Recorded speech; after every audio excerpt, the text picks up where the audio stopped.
Via Utara Doko NIM 46/2018-065. Di sini saya akan melakukan pengkajian awal pada jalan nafas yang bertujuan untuk menjaga kepatenan jalan nafas. Ada dua hal yang dapat kita lakukan untuk memposisikan pasien untuk menjaga kepatenan jalan nafas. Yang pertama, healthy engine diposisikan agar kepala terangkat seperti ini dan kepala terangkat dan dagu ke atas agar jalan nafas paten. Yang kedua, bila pada bagian leher terjadi cedera servikal, maka kita dapat melakukan jaw thrust pada bagian dagu. Yang kedua, bila ada cedera di bagian leher, cedera servikal, maka kita dapat melakukan jaw thrust pada bagian dagu. Ini pastikan jangan tarik dagu atau kepala ke atas yang dapat melukai cedera yang sudah ada pada servikal.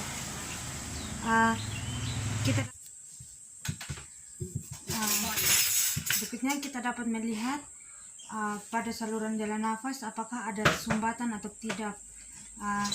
Kita dapat menggunakan Fingenbos. Kita memasukkan Fingenbos untuk membuka mulut. Kita masukkan Fingenbos untuk membuka mulut. Kita lihat apakah ada sumbatan atau tidak di dalam mulut. Bila ada sumbatan atau benda asing, kita ambil dan buang benda asing ke dalam mangkok.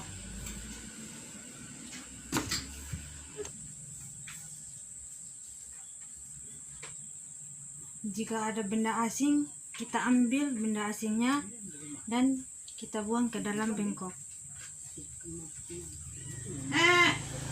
Kita lihat lagi apakah ada sumbatannya berupa cairan. Kita dapat melakukan tindakan section jika masih ada sumbatan berupa cairan. Section memerlukan monitor section. Section memerlukan monitor section dengan kondisi hidup.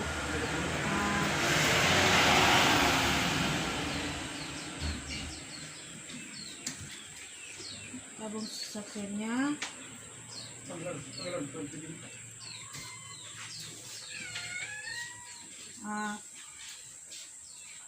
Tabung saksennya di sini ada terisi Aquades. Yang penting kita juga menggunakan selang saksennya ini. Kita menggunakan pinset. Pastikan warna biru di bagian saksen ialah dia tertutup. Jadi kita buka, terus kita masukkan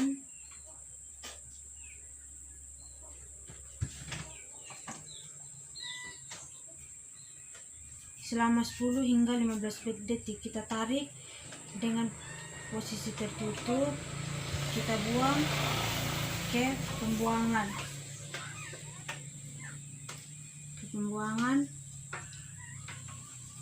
Dan lakukan secara berulang sampai semua cairan dapat terambil. Yang berikutnya kita melakukan pemasangan OPA. Pemasangan OPA alatnya seperti ini.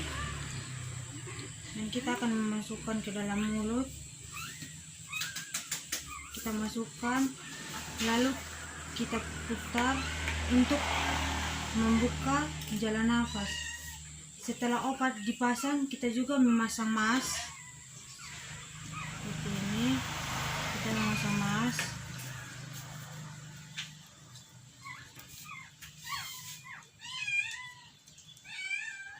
Dan memastikan ada bantuan oksigen yang masuk ke dalam paru-paru. Pastikan posisi ini dan memastikan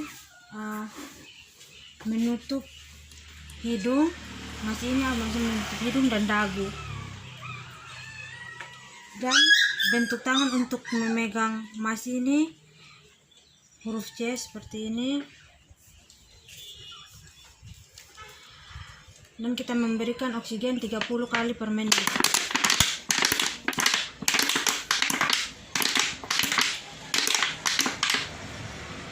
Dan saat kita melakukan pemberian oksigen, kita dapat melihat kantong paru-paru mengembang. Setelah itu kita buka dan kita dapat mengecek saturasi oksigen dengan alat bantu oximetri.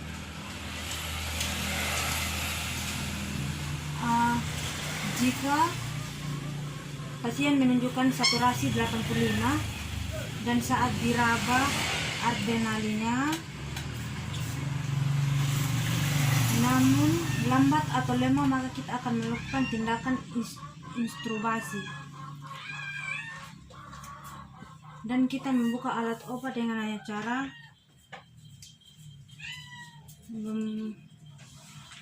hanya dengan cara menarik dan tidak diputar.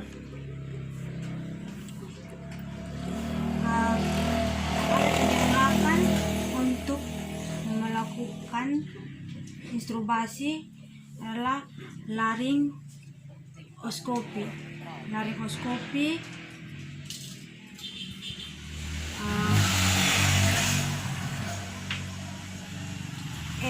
ETT yang masih steril,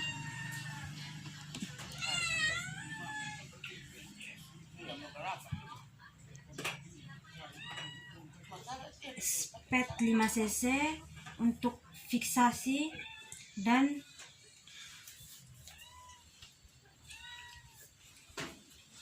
jeli dan oksigen. Melakukan intubasi, kita memposisikan laringoskopi ini seperti ini di atas lidah.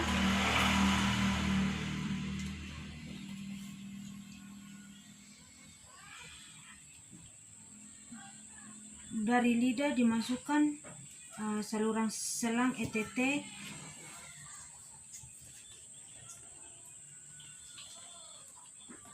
ini. ETT mengikuti, kita masukkan dan kita mengikuti jalan nafas. Setelah selang ETT masuk, lepaskan laringoskop.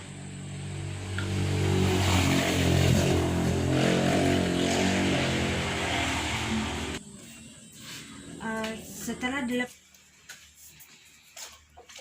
dilepas, kita melakukan fiksasi. Fiksasi dapat dilakukan 2 kali dan udara masuk dan kita memberikan oksigen dan pastikan oksigen hidup.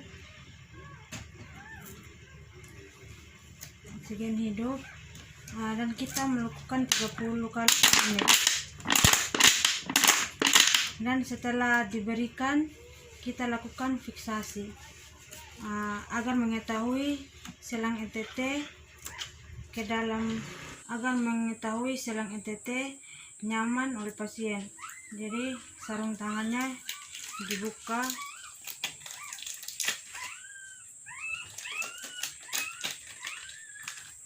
dan kita buang ke bengkok, dan kita menggunakan plester.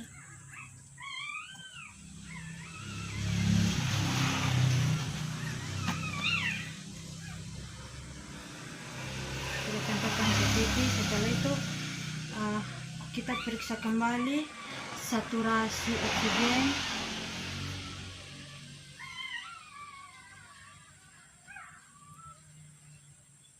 Dan yang terakhir kita cek nadi pasien.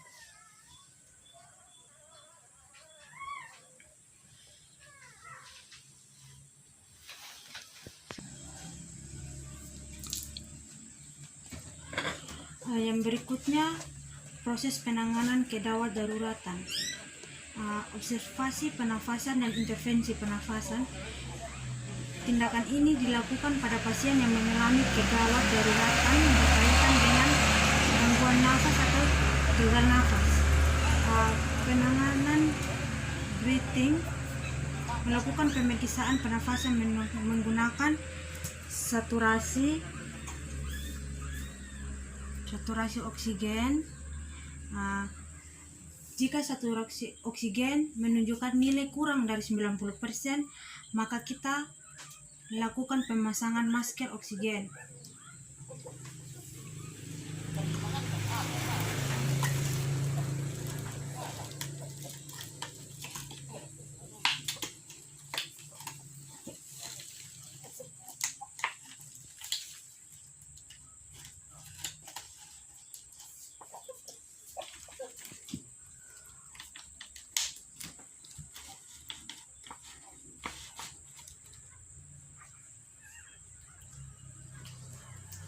Lalu kita melakukan evaluasi teknik inspeksi, palpasi, auskultasi, dan perkusi.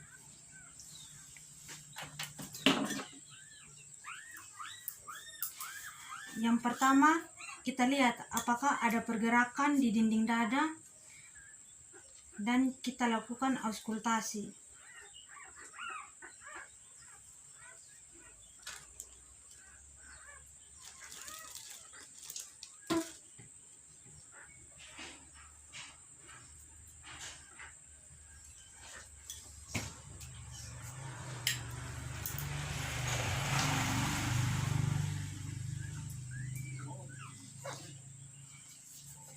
Kita lakukan perkusi.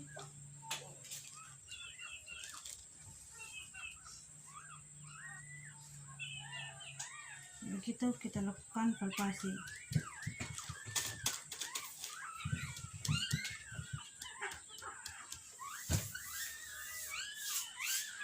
Dan kita cek apakah akral teraba dingin.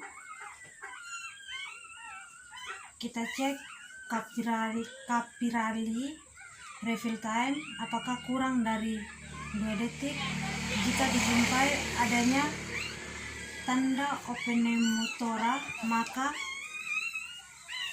maka selanjutnya akan dilakukan nedela compression dan pemasangan kasat 3 sisi, dan selanjutnya reevaluasi. Pengkajian awal pada aspek sirkulasi. Tujuan dari tindakan ini untuk mengetahui risiko syok dan pendarahan. Pengkajian tentang volume darah, radioloput, hingga pendarahan. Kita akan berbicara status hemodinamik, warna kulit, nadi, serta produksi kulit. Pengkajian awal yang pertama dilihat yaitu adanya tanda-tanda pendarahan, dan yang kedua tanda-tanda adanya syok. Untuk tanda-tanda pendarahan dapat dilihat dari 2 tindakan, yaitu pemeriksaan tekanan darah, respirasi, kita melihat apakah pasien masih bernafas atau tidak. Dan pemeriksaan nadi, dilihat apakah nadinya lambat atau tidak. Dan biasanya pasien dengan tanda-tanda pendarahan, biasanya tekanan darahnya normal, tapi nadi dan pernafasannya meningkat. Tanda-tanda syok dapat dilihat dari wajah, apakah wajahnya pucat. Tapi pasien syok biasa wajahnya terlihat pucat.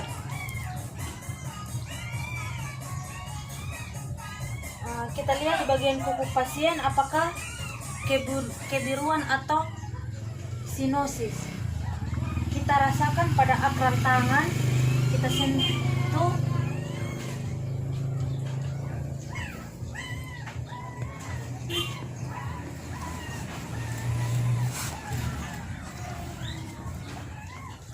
Kita sentuh bagian kaki.